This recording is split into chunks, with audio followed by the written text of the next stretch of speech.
Madame, Monsieur, bonsoir et bienvenue dans Entre elles, votre émission de femmes sur la belle télévision, la chaîne panafricaine internationale. Ces derniers temps, on enregistre une montée de la délinquance juvénile dans les différentes capitales africaines. Ils sont de plus en plus jeunes à sortir des maisons pour se rendre responsables de certains délits. Où sont les parents pendant que les enfants commettent ces infractions? Que fait la société face à ces nombreuses dérives? Nous en parlons dans Entre elles, avec moi 4 femmes d'exception pour en débattre. Mais avant, le thème sur lequel nous échangerons porte sur la délinquance juvénile. Quelle responsabilité des parents et de la société? Pour en parler donc, je reçois Madame Lassénie Dubose, juste à ma droite, mais elle va se présenter elle-même. On va le faire de manière très simple. À ma droite, elle a été ministre. C'est une voix autorisée au niveau du Gabon. Elle va se présenter elle-même. Madame Lassénie Dubose, bonsoir, merci. Bonsoir Laetitia. Voilà. Je dirais simplement que je suis ici en tant que présidente du bureau provisoire des femmes pour la culture de la paix et le développement durable. Je m'arrêterai là pour aujourd'hui parce que c'est avec ce titre que je souhaiterais m'exprimer ici. D'accord. On va s'arrêter sur cette jolie personne que vous voyez sur votre petit écran qui va se présenter toute seule. Je m'appelle Linda Bongo-Ndima, je suis magistrate depuis 2007. J'ai successivement occupé le poste de juge à la chambre matrimoniale et actuellement je suis substitut du procureur général à la cour d'appel. D'accord. Bienvenue sur le plateau de Entre elles. Merci Laetitia. Merci d'avoir accepté notre invitation. À ma droite, il y a une enseignante parce que lorsqu'on parle des enfants, il est important de s'arrêter sur l'enseignement justement que les professeurs donnent à ces enfants-là. Une enseignante va décrypter avec nous tous les petits mots qui fatiguent les élèves. On va le dire en ces termes-là. Bonsoir et bienvenue. Madame Tsam, pouvez-vous vous présenter aux téléspectateurs de la belle télévision? Bonsoir Laetitia, je suis Pélagie Ntsam Dom, professeure de français et aujourd'hui je représente les éducateurs. D'accord. C'est tout. Et on verra comment les éducateurs travaillent avec les enfants. Et puis à la jeune de cette émission qui a accepté d'être avec nous, qui est très... elle est sur ses gardes et puis elle me disait mais comment tu m'invites avec des mamans aussi talentueuses? Tu as du talent. Tu te présentes aux téléspectateurs de la belle télévision. Eugénie? Merci. Bonsoir à tous. Bonsoir. Je suis Fungi Olivera Mazis Eugénie. Je suis membre des ONG Anto-Winner et Educaf qui œuvrent au quotidien pour l'insertion des jeunes femmes, des jeunes filles et surtout sur le plan de l'éducation et de l'entrepreneuriat. Voilà. Avec ces 4 personnes, nous allons parler de la délinquance juvénile. À quel niveau se situe la responsabilité des parents et à quel niveau se situe celle de la société? D'entrée de jeu, lorsque je dis délinquance juvénile, qu'est-ce que cela suscite en vous? Dès qu'on dit délinquance juvénile, je vois d'abord éducation, éducation de base. Il y a beaucoup de responsables dans l'éducation d'un enfant. Il y a les parents au premier chef. Les parents ne peuvent pas se déroger de la responsabilité de la délinquance d'un enfant plus tard. Mais il n'y a pas que les parents. Il y a la rue, parce que les enfants après rencontrent des personnes qui, malgré l'éducation que les parents ont donnée, changent leur éducation parce qu'ils sont tombés dans des mauvais groupes. Il y a les médias, la télévision, avec tous ces films de violence que l'on rencontre, de violence psychologique, mentale. On leur montre des images de cambriolage, des images de viol, etc. Il y a la radio avec des chansons obscènes et les danses qui vont avec, explicites, dont les enfants héritent aussi bien en chantant en chœur qu'en imitant la danse obscène. Il y a les réseaux sociaux.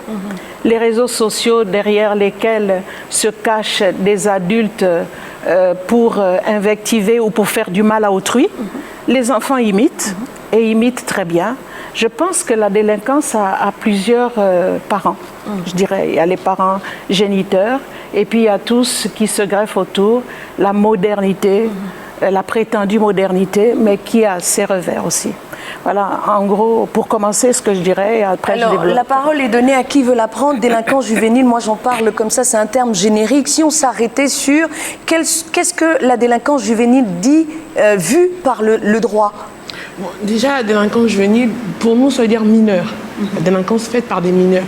Vous savez qu'il y a plusieurs types de mineurs dans la loi. Au Gabon, c'est particulier. Il y a la minorité pénale. C'est-à-dire qu'à partir de 18 ans, on estime qu'on est responsable de ces actes sur le point de vue pénal. Et la minorité civile, c'est à partir de 21 ans qu'on est majeur, selon la loi gabonaise. Ça veut dire que, en matière sociale, on peut travailler à partir de 16 ans. Et dans le droit de 13 à 18 ans, les mineurs ont une sorte d'accompagnement, parce qu'on estime qu'ils n'ont peut-être pas le discernement qu'il faut, comme les adultes, lorsqu'ils commettent certains délits. C'était ça qui motivait à la base la création d'une juridiction pour les mineurs. Parce que qui dit délinquance juvénile dit certaines actions qui sont posées par les jeunes, qui sont assez ciblées, comme les vols aggravés, les petits braquages, l'usage des drogues et des stupéfiants, certains actes de vandalisme. Mais il est rare de rencontrer des jeunes dans les infractions dites dures, comme l'abus de confiance, l'escroquerie, le meurtre. Bon, le viol aussi, parfois maintenant, avec l'abus des cobolos, c'est devenu inquiétant à mon sens. Maintenant, les viols très violents, avant on n'en avait pas. C'était des viols collectifs. On a des statistiques? Les seules statistiques qu'on a, c'est... Elle date de 2012. À l'époque, on avait dit qu'on avait 112 mineurs. 112 mineurs emprisonnés. Emprisonnés. Pour des faits criminels, notamment. Ah, carrément. Oui, c'est très grave tout cela. Mais on développera toutes ces choses au cours de cette émission. Quand je dis délinquance juvénile, vous, en tant qu'enseignante, lorsque vous avez en face de vous un enfant qui sort du cadre que vous avez fixé en tant qu'enseignante, qu'est-ce que vous faites? Qu'est-ce que vous dites? Comment vous définissez d'ailleurs la délinquance juvénile, pour commencer? Ok, merci. Alors, la délinquance juvénile, c'est un comportement illégal d'un jeune ou alors des jeunes organisés en bande. Voilà, simplement ma définition. D'accord. Et lorsque vous avez en face de vous des jeunes qui arrivent à l'école, qui adoptent des comportements différents à ceux qui doivent être adoptés au sein de l'établissement, quelle est votre démarche? Qu'est-ce que vous faites concrètement? En milieu scolaire, oui. Alors, lorsque nous avons en face de nous un jeune délinquant qui agit de manière illégale, comme je l'ai dit tout à l'heure, il y a toute une procédure à suivre. On les envoie, il y a un service social que nous avons chez nous. On retrouve les psychologues qui vont s'entretenir avec ces jeunes, les aborder avec beaucoup de diplomatie. Est-ce que ça marche forcément? Pas forcément. Ça marche pas? Mais quand vous essayez et que ça marche pas, y a-t-il pas un autre processus à entamer? Non? Vous les laissez comme ça, vous les renvoyez dans leur famille? Non, on convoque généralement les parents parce que ça me pousse à revenir sur les causes de la délinquance. D'accord, on reviendra tout à l'heure. En milieu scolaire, par exemple. Sur les causes, oui, allez-y. Quels sont quels sont les actes de vandalisme en fait? Qu'est-ce qu'ils commettent souvent comme délinquants à l'école? Alors, on va parler des manifestations. Oui, c'est ça. Alors, en fait. on peut noter les actes d'intimidation des élèves, de la part des élèves envers les autres élèves, envers les enseignants, les surveillants. On a des cas de harcèlement d'élève en élève. On peut avoir des agressions verbales, physiques. On peut avoir des vols à main armée. Ah, quand même. Bien sûr. On a des homicides, des cas d'homicide. Main armée, fusil ou arme blanche? Arme blanche. D'accord. Jusqu'à présent, c'est des armes blanches. À une certaine heure dans les établissements, je pense que c'est pour ça, pendant un moment, ils avaient proposé des patrouilles de surveillance parce qu'on a observé qu'à une certaine heure, dans la plupart des établissements, parce que l'établissement, il est vaste, il y a un secteur actif où, en général, il y a le personnel, il y a les élèves, mais après, il y a des parties dans les établissements qui sont un peu éloignées et qui, pour certains élèves, peuvent être des lieux que ce soit d'études ou que ce soit d'autres activités sportives ou etc.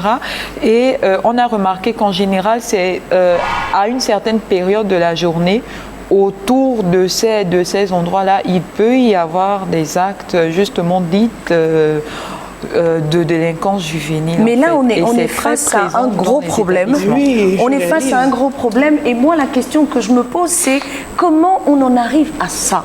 Quelles sont les causes? Qu'est-ce qui peut pousser un enfant qui sort de chez lui, qui a été nourri par ses parents, à qui les parents ont remis de l'argent pour le transport? Des fois, les parents ont déposé même l'enfant devant l'établissement. Qu'est-ce qui peut pousser ces jeunes-là à verser dans la délinquance, ce qu'on considère aujourd'hui comme de la délinquance juvénile, Madame Dubose? On peut y trouver plusieurs raisons. Je suis un parent, je dois dire en tant que parent qu'il y en a qui démissionnent de leur rôle d'éducateur. Il ne faut pas toujours jeter l'anathème sur l'enfant qui a changé. Parfois, nous démissionnons de notre rôle d'éducateur, parfois à cause de nos nombreuses occupations, surtout nous les femmes modernes, qui sommes de moins en moins à la maison, qui voyageons beaucoup. Nous laissons les enfants à la disposition des nounous parfois, et parfois d'autres parents qui ne sont pas aussi rigoureux que nous, ça peut arriver. Il y a d'autres raisons, c'est que, comme je disais tout à l'heure, vous avez élevé votre enfant dans une certaine rigueur, mais il tombe à l'école, il est un peu influencé, et il tombe dans un groupe de personnes qui utilisent ce qu'on appelle aujourd'hui le kobolo, mais c'est la drogue, c'est la drogue.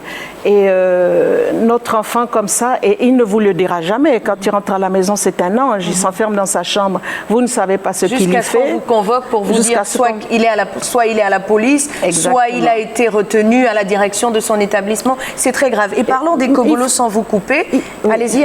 Il faut rajouter qu'on laisse aussi libre cours à nos enfants devant les télévisions, les tablettes, l'Internet, etc.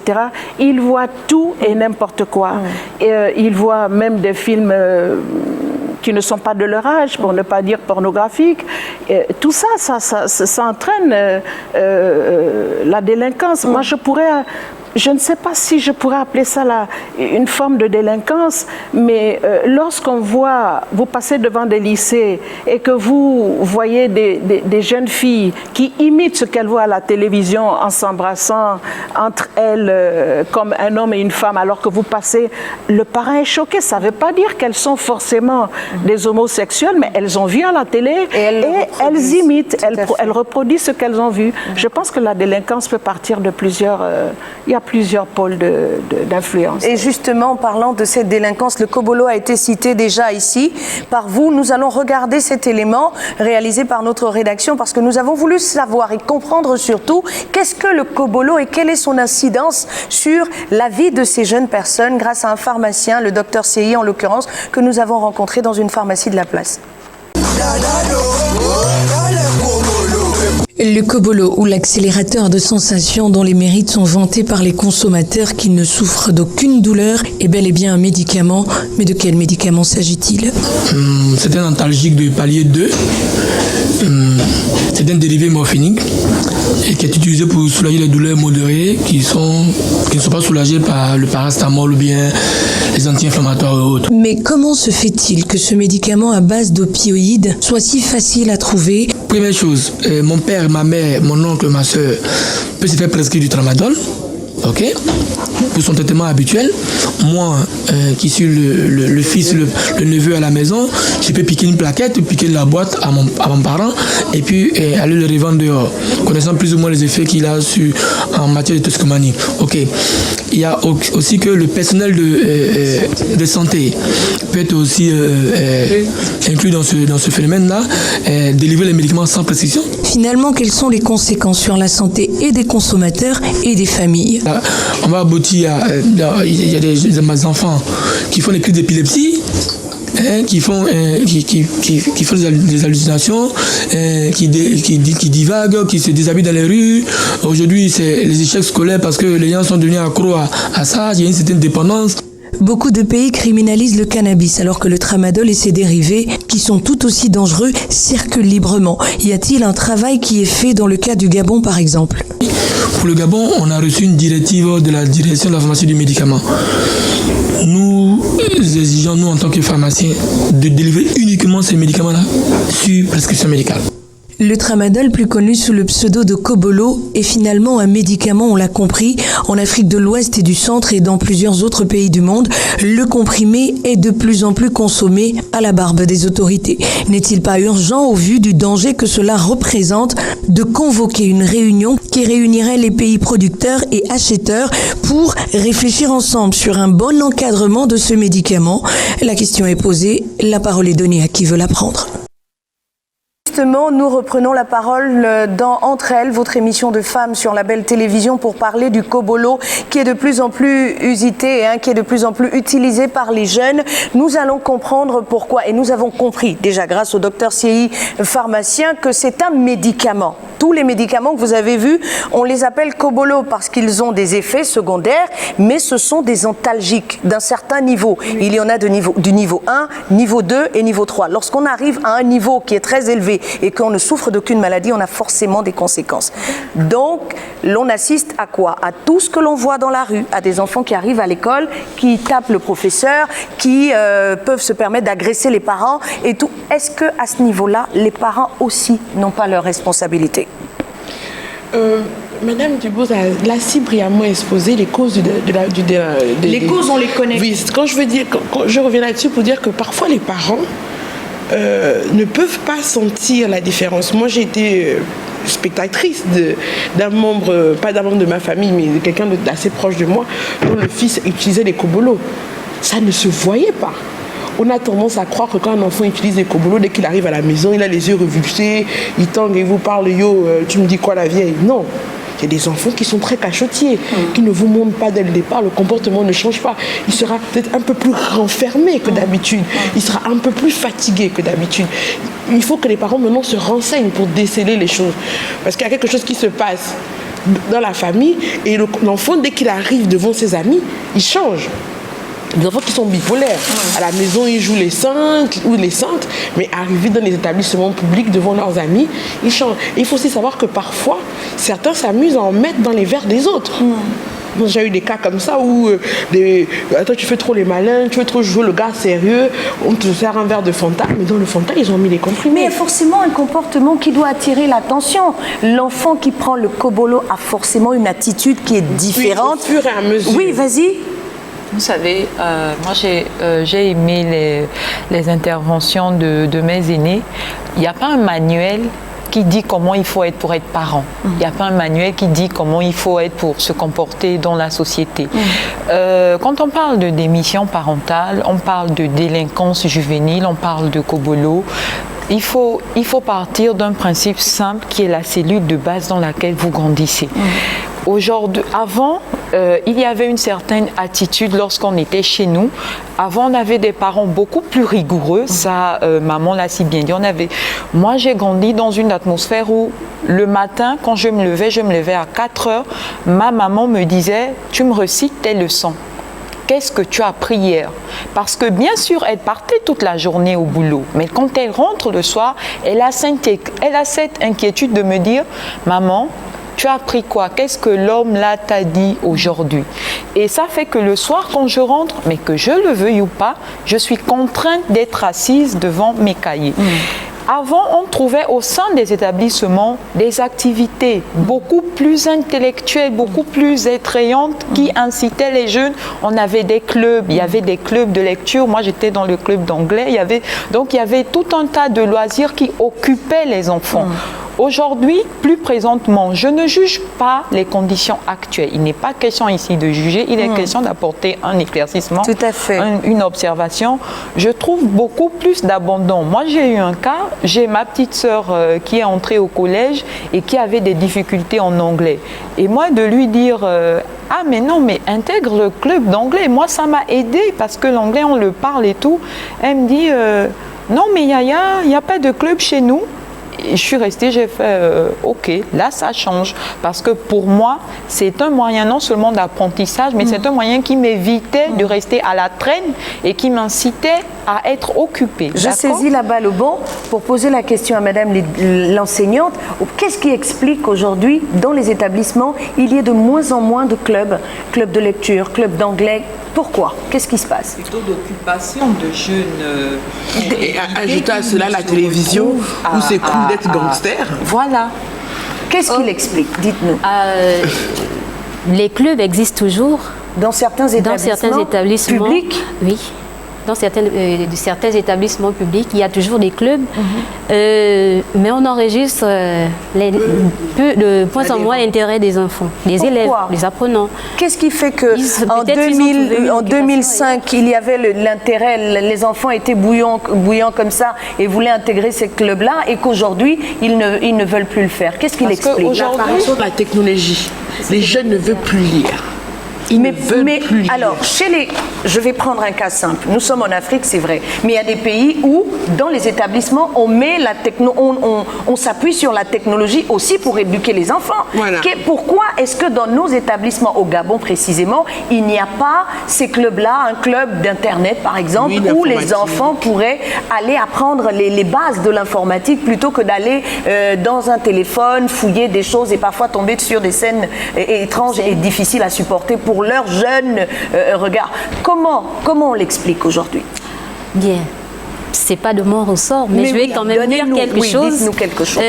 Selon nos chefs, nos autorités, les chefs d'établissement, ils répondent souvent en disant qu'ils font avec les moyens de bord. D'accord. Donc on ne peut que faire des clubs, des activités socio-culturelles avec ce qu'on a. Le Wi-Fi, c'est un problème depuis là, puisque je vous prends notre cas par exemple. En ce moment, les notes, on les saisit par Internet. Et nous avons un souci de Wi-Fi. Et si nous, à notre niveau, nous avons un souci de Wi-Fi, ce ne sont pas les élèves qui pourront en avoir. Donc, ils nous disent qu'ils font avec les moyens de bord. Bon, alors, si on n'a pas de Wi-Fi, est-ce qu'il n'y a pas de possibilité d'occuper les enfants autrement? Parce que c'est justement ça le problème. Là aussi, c'est le rôle des parents maintenant. D'accord, mais quel est-il le rôle des parents? Quel devrait être le rôle des parents? Ils doivent savoir, par exemple, un peu le temps de mon enfant. Je sais que mon enfant adolescent, il apprend, je ne sais plus, c'est toujours les mêmes horaires. À mon époque, c'était de 7h30 à 13h, 13h30, 15h. Après 15h, qu'est-ce que mon enfant fait? Effectivement. Qu'est-ce que mon enfant fait? Je peux inscrire mon enfant moi-même à un club de basket. Voilà. Je peux inscrire mon enfant au cours de karaté. Je peux inscrire mon enfant à, comment on appelle ça, à un club de danse. Là, maintenant, ça, les parents doivent frauder. C'est-à-dire que savoir que fait mon enfant de 15h à 20h. Et là, je me retourne vers vous, Madame Dubose, vous qui avez entraîné, vous qui avez soutenu, vous qui avez organisé les enfants du monde, parce que ça a été des références pour beaucoup d'enfants gabonais. Les enfants du monde, ils étaient issus de plusieurs milieux. Ce n'étaient pas des enfants d'eux, comme on dit généralement en Afrique. Comment vous avez réussi ce pari-là? Parce que la plupart de ces enfants du monde sont des cadres. Oui, ce sont des cadres, ce sont des agents. Il y en a même un que j'aime bien chahuter, qui est maintenant un des meilleurs caméramens à Télé Africa. D'accord. Il s'appelle Joël Mundunga. Je ne sais pas s'il y est toujours. Oui, il y est toujours. Disons que les enfants de cette époque-là n'avaient pas encore l'Internet. C'était des enfants passionnés.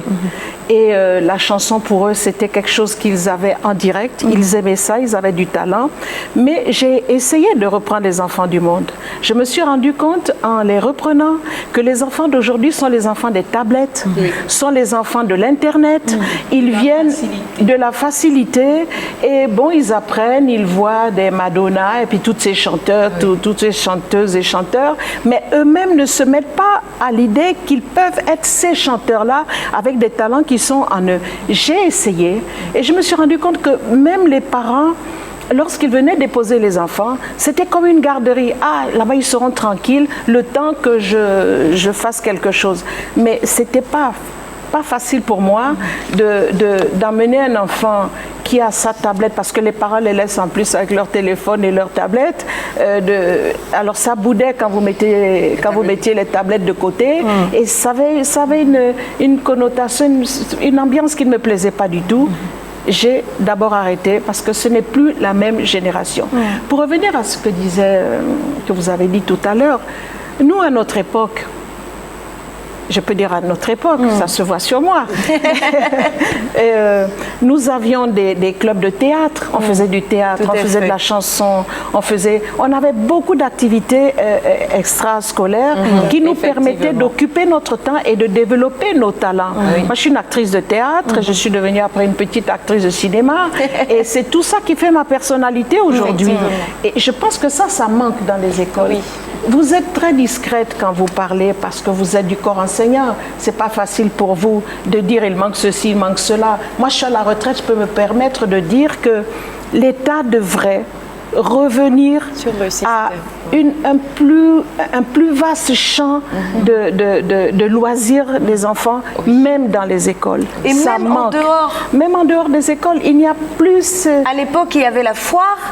Tout le monde était content d'aller à la foire. À l'époque, dans tous les carrefours, il y avait toujours l'aire de jeu où on pouvait grimper, Les maisons sauter. d'écoute. Les maisons d'écoute. Il y avait des championnats de Il y avait des championnats. Au Sénégal, par exemple, il y a les Navétanes. C'est un moment où tout le monde se retrouve. Je parle de centaines, des milliers de personnes qui se retrouvent juste parce qu'ils doivent danser. Ce sont des jeunes qui s'entraînent tellement dur. Donc, ils se disent, nous, on va dépasser le quartier tel. On va faire ça pour dépasser tel. Mais une compétition saine. Aujourd'hui, à 13 ans, on est dans un bar. Qu'est-ce qu'on fait dans un bar à 13 ans? Quand vous êtes au tribunal, vous voyez un jeune de 13, 14 ans, qu'est-ce que vous dites? Qu'est-ce que vous dites? Avec 4 bouteilles de bière sur la table. Hein. Au moins en audience, quand j'ai un mineur, un jeune en face de moi, je regarde déjà si ses parents sont dans la salle. Et comment il est habillé. Un mineur dont les parents s'occupent encore, il va venir se présenter devant vous, il sera propre. Sa mère ou son père ou ses tantes sont dans l'assistance, elles sont stressées. Vous avez des enfants qui comparaissent seuls. Quand vous voyez ça, vous comprenez que vous avez affaire déjà à un délinquant aguerri, dur. Les parents même ont renoncé. Et vous savez, c'est aussi dû à quelque chose. Il y a un fléau qui tue plus que le kobolo. Dites-nous. Le fléau monoparental. Les femmes se retrouvent seules à élever leurs enfants. Les hommes, beaucoup d'hommes démissionnent. J'entends beaucoup de femmes, elles ont des enfants à gauche, à droite. Elles se débrouillent seules. Une mère qui a 4-5 enfants, qui doit aligner 2-3 boulots pour pouvoir les nourrir, elle n'est pas là. Donc, qu'est-ce qu'elle fait? Si elle a un enfant qui est plus grande, prend soin des plus petits. Sinon, c'est la nounou ou la grand-mère. Des fois, même elle n'a même pas les moyens de payer la nounou. Mais qu'est-ce que vous dites face à ces parents-là? Lorsque vous vous retrouvez face à ces parents-là, qu'est-ce que vous dites? Parce que moi, si j'avais été, permettez, je ne suis pas de la loi, mais si j'avais été juge, moi, j'aurais fait enfermer ces parents-là. Il y a une forme de définition. Parfois. Mais quand la dame vous explique, mais madame le juge, je fais comment pour les nourrir? Je fais comment pour les nourrir si je les surveille comme vous dites? Elle vous explique qu'elle est fonctionnaire, elle travaille de 7h à 15h et de 15h à 23h, elle doit aller faire des petits boulots parce qu'elle a 5 enfants et que le père a démissionné et qu'il ne l'aide pas. Elle vous explique ses réalités. Donc vous avez beau avoir envie de les triper parce que c'est un peu à cause d'elle, parce qu'elle n'est pas là. Et quand l'adolescente de 15 ans, 16 ans en a marre de surveiller ses frères et sœurs et qu'elle aussi les pulsions d'adolescence montent et qu'elle a envie de voir son petit ami à côté et qu'elle laisse ses petits frères livrés à eux-mêmes, vous savez, c'est une sorte d'engrenage. Quand la mère n'est plus là et que le père n'a jamais été là, qu'est-ce qui se passe? Les enfants traînent dans la rue. D'accord. Ils traînent. Et c'est la rue maintenant qui prend le rôle d'éducation. Et nous, on va revenir quand même à ce que dit la loi gabonaise sur ces différents délits. Quels sont les délits que vous rencontrez ces 5 dernières années? On va prendre une période comme ça. Voilà. Les délits qui sont le plus rencontrés. Et que dit la loi gabonaise par rapport à ces délits-là? Le délit qui m'exaspère, moi, par exemple, c'est le vol aggravé. Quand vous dites vol aggravé, ça veut dire quoi? Je vais vous expliquer. Parce qu'il y a le vol simple. C'est-à-dire que quelqu'un passe et vous tirez son sac. Ça, beaucoup de jeunes le font malheureusement. Mais le vol aggravé, c'est quand il est suivi de coups. Ou il est fait de nuit, ou en bande. Et il suffit que lorsque vous preniez Je me suis retrouvée avec des jeunes de 16 ans qui ont fait 7 ans incarcérés parce qu'au moment où ils ont volé un Nokia de 18 000 francs, ils ont mis un balayage et une gifle à la victime. Il faut que vous compreniez que le code a été fait en 1960. Donc à l'époque, c'était grave. Gifler quelqu'un, lui mettre un balayage et prendre son téléphone et partir. Donc il y a des personnes qui se retrouvent incarcérées pour crime, des jeunes qui se retrouvent incarcérés pour crime à l'âge de 16 ans, de 15 ans, juste parce que quand ils ont volé le téléphone, ils ont manifesté de la violence. Est-ce que vous comprenez ce que ça veut dire? Ça veut dire qu'au moment où vous volez quelqu'un, vous lui tirez trop brutalement le sac, vous le poussez, il tombe, il a une ITT, c'est-à-dire une interruption de travail de 3-4 jours, c'est un crime. Et ça fait combien? Ça va de 5 ans à 10 ans. De 5 ans à 10 ans de prison. On a 16 ans. Oui. On va 5 ans ou 10 ans en prison à 16 ans. Qu'est-ce qu'on devient? Voilà. C'est le moment maintenant de parler du réseau. Oui. Du réseau panafricain des femmes pour la culture de la paix et le développement durable. Ce réseau qui est en train d'être mis en place par le système des Nations Unies doit regrouper en son sein tout un maximum d'ONG, de femmes ou mixtes, justement pour profiter de cette stabilité du Gabon pour des opérations pacifiques progressivement. Et parmi les missions qui nous sont données, il y a cette remise en place des valeurs. Former la femme, former la jeune fille, la former pour qu'elle soit autonomisée, qu'elle soit indépendante financièrement. La former aussi dans une forme d'éducation pour les enfants, pour éviter tous ces travers-là. C'est un long travail et on a vraiment besoin de toutes les femmes. Mais est-ce que vous faites des trucs pour la rééducation? Parce que moi, ce qui me dérange, c'est que quand ces jeunes sortent, ils sont livrés à eux-mêmes. Ils ne sont pas réinsérés. Que j'aimerais intervenir. Vas-y. Je pense que mon aîné, le siège, a été étudiante en droit, d'accord. Et lors de nos séances de travail, il nous arrivait de faire des exercices, l'un des plus pénibles, je vous le dis, pour ne pas dire le plus pénible, c'était de se retrouver au sein de la prison centrale et d'avoir en face de vous un jeune. Il y a deux catégories. Il y a ceux qui sont conscients de leur acte et qui demandent à revenir sur le droit chemin. Et il y a ceux dont mon aîné parlait. Bon, c'est pas grave. Voilà, j'ai fait et puis de toutes les façons, je suis dedans. Alors, dans cette catégorie-là, et ça, on l'a observé dans plusieurs communautés internationales, il y a ce qu'on appelle la pédagogie d'accompagnement des mineurs incarcérés. Je pense que c'est un pan. Et là, je suis jeune pour en parler. Je pense que c'est un pan qui manque à notre société. C'est quoi la pédagogie d'accompagnement? C'est une proposition d'aptitude, de savoir et de connaissance, une proposition de programme, de méthodologie pour ramener, je dis bien ramener, un être ou, enfin je ne veux pas dire un objet, je veux dire un être, on est dans le cas de jeune, pour amener un jeune sur ce qu'on peut appeler comme étant le bon chemin. Parce que ce qu'on constate, c'est que ça peut être, vous savez, l'acte de délinquance peut être volontaire ou involontaire. Ça peut être un effet conscient, un effet de bande. Voilà. Il savait au moment où il a posé l'acte s'il était conscient ou pas. Voilà. C'est un acte, c'est un processus très important. Voilà. Et donc, c'est la chose qu'on détecte. Quand ils sont incarcérés, est-ce qu'il y a des distinctions au niveau de cette catégorie qui est faite? Si dès l'instant où on est sûr qu'il y a ces distinctions, que fait-on de ces distinctions-là? Il y a des programmes, pour avoir suivi une émission, je ne vante pas les États-Unis, mais pour avoir suivi une émission, j'ai vu, par exemple, le système judiciaire américain propose des programmes de reprendre des cours au sein même de la prison. Tout à fait. On apprend même des petits métiers. Voilà, on revient sur la présence des clubs, on revient sur la prise en charge, les petits métiers. Il y a des cours, il y a la proposition de passer ces examens, de sortir de là, après avoir passé 10 ans incarcéré, on sort de là. On a un diplôme, il y a un accompagnement, pas peut-être prise en charge qui est un peu lourde vu le système économique actuel, vu l'atmosphère, mais plutôt une proposition d'accompagnement pour permettre à ces personnes de réintégrer la société. D'accord, mais on parle bien de réintégration, mais il y a une question qui me taraude, c'est à l'époque, moi je n'ai pas, ça se voit pas sur mon visage comme celui de Madame Dubos, mais on n'est pas loin, c'est une maman pour nous, donc ils nous ont inculqué des valeurs. Aujourd'hui, ces valeurs ont disparu. À l'époque, vous ne pouviez pas manquer de respect à un adulte sans que ce dernier ne vous corrige. Aujourd'hui, l'on se lève, on crie sur un adulte, tout le monde est là. Quel est le regard de la société? Quel devrait être le rôle de la société?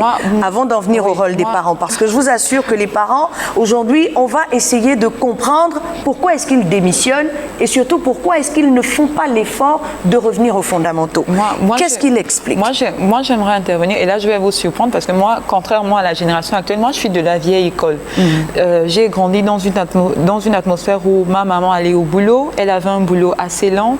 En général, je restais avec ma grand-mère et les vacances, j'allais du côté de mon père, donc c'était ce cadre-là. Mais je vous promets une chose, je sais une chose, c'est que l'enfant reflète l'éducation qu'il a reçue de ses parents. Ma mère m'a dit, tu es une femme, tu te lèves le matin, tu fais le ménage chez toi, tu fais ta douche, tu fais à manger et tu travailles, parce que c'est pas quelqu'un de dehors qui viendra s'occuper de toi. Mais il n'y a plus de temps. Et on a grandi comme ça. Il n'y a plus de temps aujourd'hui. Les mamans sont toutes dehors. Vous savez, votre génération de mamans, elle est trop permissive. Oui, J'arrive En dans fait, c'est certaines ça. maisons, quand je vois un enfant insolent vers sa mère, j'ai envie de bondir. Je me dis, elle ne dit rien. Moi, c'est pire. La fessée Souvent, des enfants a de été 6 ans supprimée. qui sont debout jusqu'à 23h. Moi, Oui. mes filles, à 20h30, elles sont couchées. Par un millimètre, ou bien les enfants qui congosent pendant que les parents parlent, ils sont là, ils parlent. Dites-nous, Madame l'enseignante. Ils se mêlent on des revient à vous, conversations Mohamed, des grands. Parce que jusque-là, vous nous subissez un peu. On Qu'est-ce me qui peut tapait un expliquer peu, moi. Sortie des valeurs, ces mère valeurs était qui ont trippée. fondé nos éducations à nous. C'est le progrès. Qu'est-ce que c'est? On va revenir, on est obligé de revenir sur les origines. Oui, oui. Voilà. Mais on revient comment? Depuis là, on incrimine les parents. Nous sommes tous parents. Oui, Mais bien moi, sûr. je pense que les parents ne sont pas les seuls responsables. Oui. Je vais suivre un peu Madame la Dubos logique l'a de dit Madame d'entrée de Dubos. Il y jeu, a la mais société, encore. il y a nous-mêmes les éducateurs, quelque part, parce que nous sommes presque tout le temps avec ces enfants. D'accord. Alors, je vais donner quelques raisons qui émanent des éducateurs, quelques causes. C'est de la délinquance qui émane des éducateurs. On a par exemple dans les salles de classe ou encore en milieu scolaire en général, pour le dire, et il y a une application abusive des mesures disciplinaires, par exemple. Alors, je m'explique. Il y a certains, puisque ce sont les surveillants qui s'en occupent, certains enseignants également, qui font subir des punitions pour rien. S'il veut, par exemple, se venger d'un fait par rapport à un fait personnel, il utilise une punition assez forte. Vous comprenez? Exagérée, voilà. Il abuse un harcèle peu. même les élèves, Voilà. parfois. Il y a C'est ce minime. côté-là. On peut parler aussi du manque de justice et d'équité dans des salles de classe. Si deux élèves ont commis un même délit, on va punir un et laisser l'autre parce que, par exemple, l'autre c'est le fils de tel, d'un tel, le fils de X, très présent et l'autre dans le fils nos de sociétés. Y. Vous voyez? Donc le Manque fils du d'équité. pauvre et du riche. Voilà. Bien sûr, ça Voilà. existe. Je vous Ça joue. rassure. Parce qu'on est fils de pauvre, on doit être plus puni que l'autre. Non, alors mais que si des on fois, punit n'est le pas fils du pauvre, responsable. le parent n'a pas assez de moyens pour se plaindre. existe encore, Alors, Bien ça sûr, existe Dans la très société présent. africaine. Ça Mais on existe. va très revenir présent. quand même, parce qu'il ne nous reste pas beaucoup de temps. Comment prévenir la délinquance? Aujourd'hui, la question reste posée, elle reste entière. Comment prévenir tous ces maux? Est-ce que les mamans doivent repartir à la maison? Est-ce qu'on doit de moins en moins laisser les enfants face à la réalité de tous les jours, à la vie de tous les jours, c'est-à-dire les laisser seuls dehors? Qu'est-ce qu'on doit faire concrètement? Comment on prévient cela? Moi, je pourrais dire qu'il faut ramener à l'école l'instruction civique. Oui. Le respect des valeurs, institutions, le respect des valeurs, Des valeurs. le respect de l'autorité. Parce que ce n'est pas normal qu'un élève se lève, monte sur la table et puis crie sur son enseignant. Ça doit être puni, mais il faut trouver des punitions qui à leur juste mesure. Il faut, je pense, revenir, que l'enseignement revienne à apporter à l'intérieur des écoles de quoi occuper les enfants pour ne pas qu'ils soient... Et qu'il soit Et strict là, je là-dessus. vous reprends en disant, à l'époque, il y avait l'atelier de couture. Oui. Donc le mercredi, on était content, Oui. on allait coudre. Oui. Chacun allait sortir. Il y avait le club de Il y théâtre. avait le club de théâtre. Voilà. Il y avait le club lecture. d'agriculture. Aujourd'hui, on parle du programme Graines. Les jeunes ne se reconnaissent pas. Il y a le chômage, mais personne ne veut aller vers le programme Graines. Est-ce que c'est bien pensé? Est-ce que c'est pas bien passé? C'est un autre débat. Qu'est-ce qu'il faut faire aujourd'hui? Moi, je voudrais en profiter, Laetitia, pour dire que tout ce qu'on se dit ici, j'invite vraiment les ONG qui ont cette pensée, ce que vous qui réfléchissez comme ça, Linda et puis Eugénie et Madame vous Sam. qui êtes enseignant, on vous invite vraiment dans ce réseau parce que toutes vos idées vont être transformées en plan d'action. Et comme nous sommes sous l'égide du système des Nations Unies, nous prenons toutes ces idées-là pour en faire donc des plans d'action et nous allons vers eux parce que eux, ils ont des bailleurs de fonds qui pourront nous aider peut-être à ramener les choses à leur juste valeur. Parce que quand on dit la paix, les gens ont tendance à dire la paix, il n'y a pas de guerre au Gabon, pourquoi on parle de paix? Non, la paix, c'est pas seulement l'absence d'armes. Vous avez La été paix, ministre c'est- de la République, par exemple. À votre époque, on parlait de la famille dans son sens, dans son véritable sens. Vous avez dur de imposé des choses. Enfin, imposé, c'est peut-être fortement dit, mais vous avez émis des choses qui ont porté leurs fruits. Qu'est-ce qui fait qu'aujourd'hui, malgré toutes les bases base que vous avez posée, que les enfants ne se retrouvent même plus dans ce qui est dit par les parents. Qu'est-ce qui peut l'expliquer? Il y a eu une perte de raison à un moment, qu'est-ce qui peut expliquer? Ce n'est pas, elle disait, la dame tout à l'heure, l'enseignante, je n'ai pas retenu le prénom. Madame Sam. Pélagie disait tout à l'heure, je préfère dire le prénom, Pélagie disait tout à l'heure qu'il ne faut pas incriminer uniquement les parents. Il ne faut pas simplement incriminer les enfants, il faut aussi incriminer l'État. Et la société. La société, l'État aussi. Il faudrait que l'État se rende compte qu'il ne suffit pas d'envoyer des enfants à l'école, de mettre en place des enseignants. Et même ces enseignants, il faut revoir le niveau de ces enseignants. Tout à fait. Il faut revoir la qualité des enseignements. Tout ça, ça joue.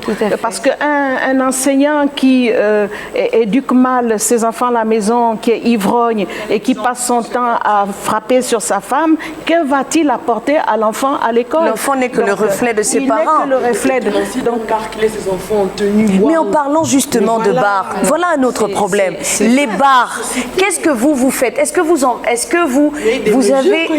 Il y a des mesures qui ont été prises par l'État, mais dans les faits, est-ce que c'est suivi?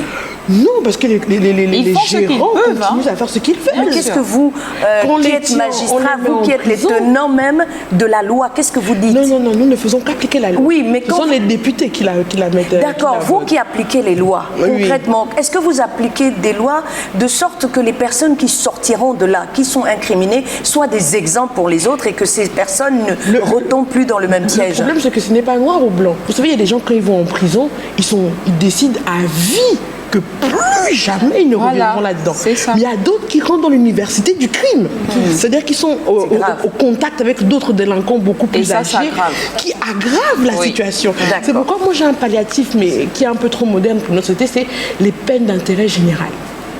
C'est-à-dire qu'au lieu de mettre un enfant, un jeune en prison, on le condamne à repeindre un bâtiment, on lui met un uniforme, c'est très présent dans le système américain. On pose ça sur Facebook. Les enfants, moi j'ai déjà reçu, pour faire peur à une jeune fille, une fois je lui ai dit, je vais prendre ta photo, je vais mettre sur Facebook. Elle m'a dit non madame, mettez-moi en prison s'il vous plaît. Tout sur Facebook.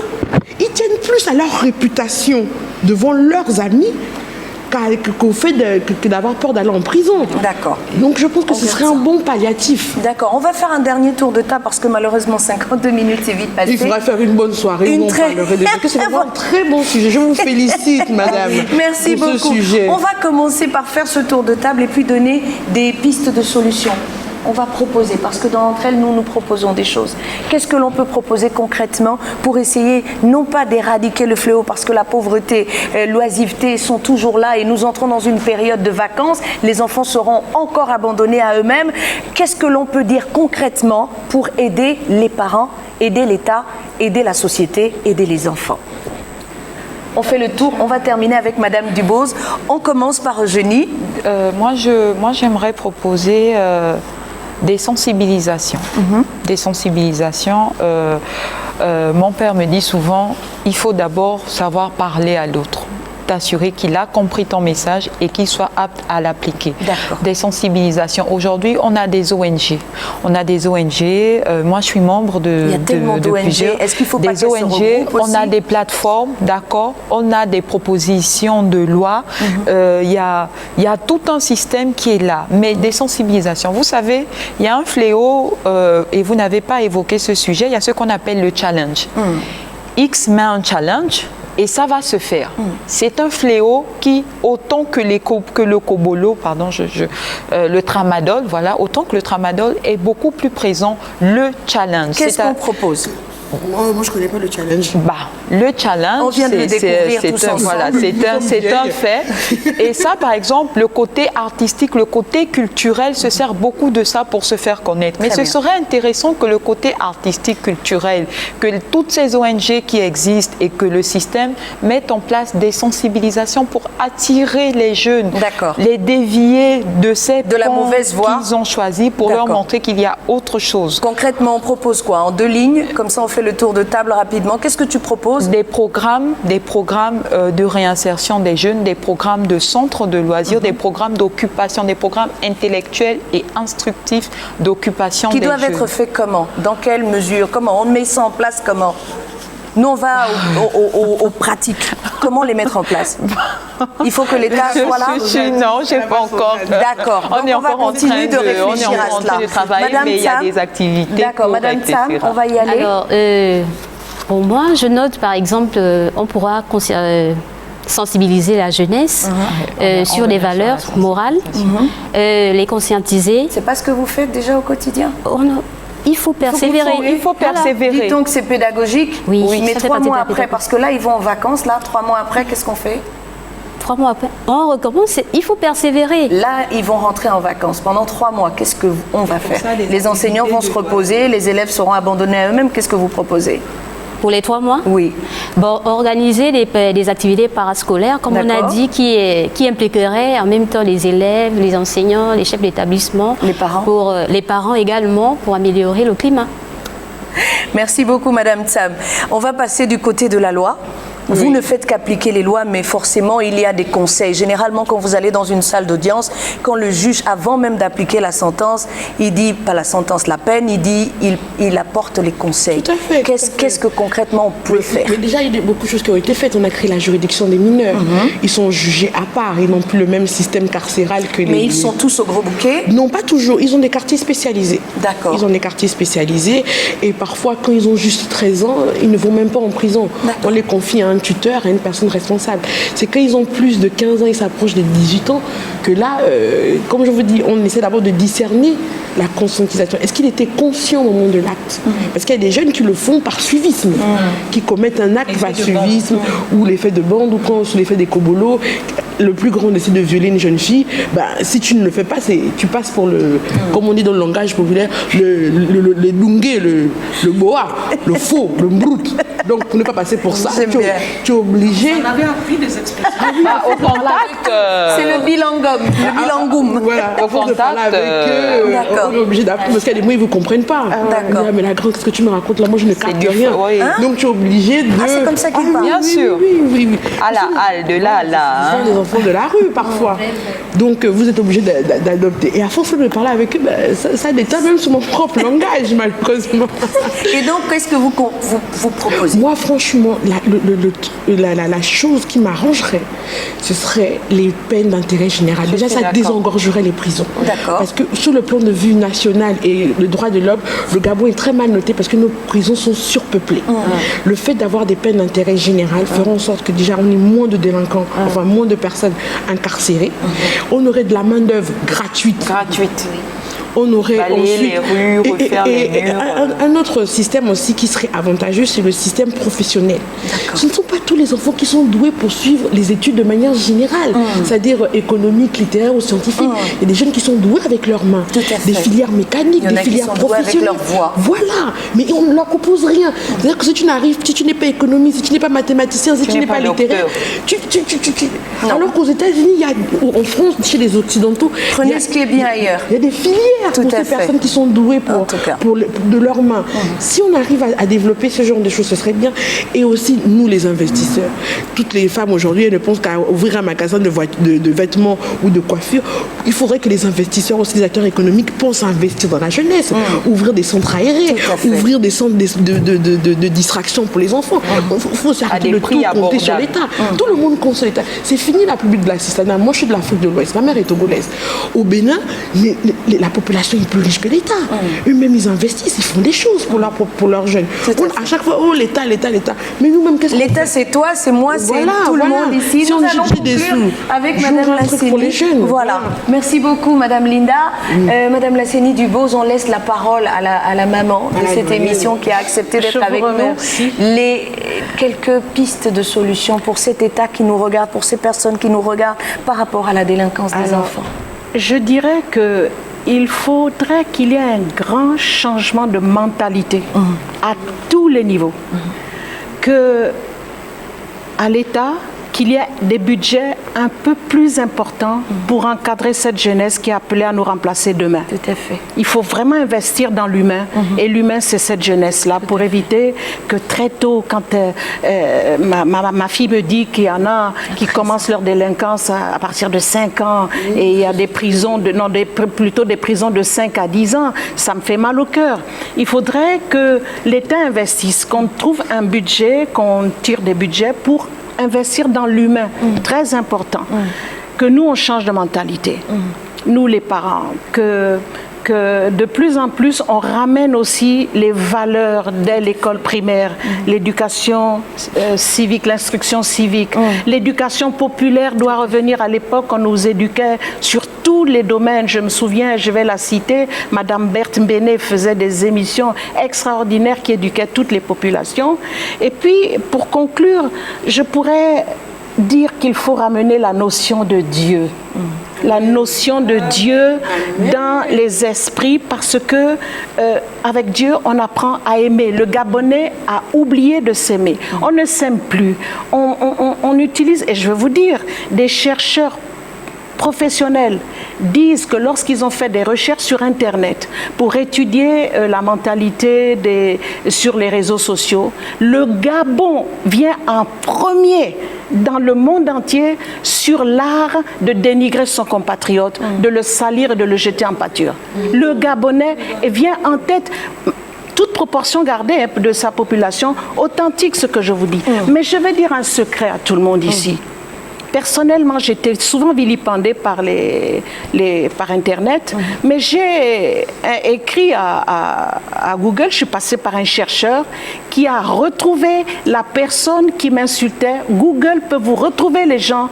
Oui, ceux qui sont anonymes, on vous les retrouve, on vous donne la situation géographique de l'endroit où ils envoient leurs éléments.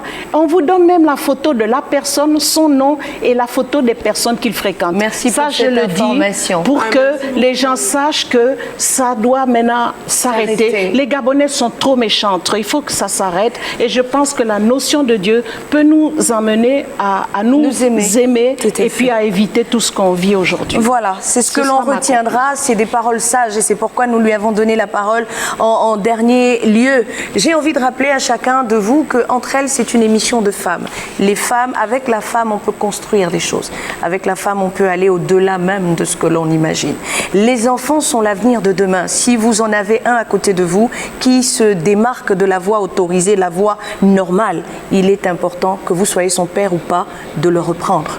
Ne baissez pas les bras. Merci de nous avoir suivis. Je vous laisse, oui, en bonne compagnie, la compagnie d'une jeune Gabonaise qui a décidé de décrier ce genre de choses, le manque de respect vis-à-vis des parents. Elle s'appelle Chanel, elle nous vient du Gabon et elle chante, elle rend hommage à Maria qui est une femme qui a subi le dictat de ses enfants. La pauvreté ne doit pas être un frein à l'épanouissement, le chômage ne doit pas être un frein à l'épanouissement. Ensemble, nous pouvons construire cette Afrique que nous souhaitons belle. C'est sur ces mots qu'on vous dit merci de nous avoir suivis et à très bientôt.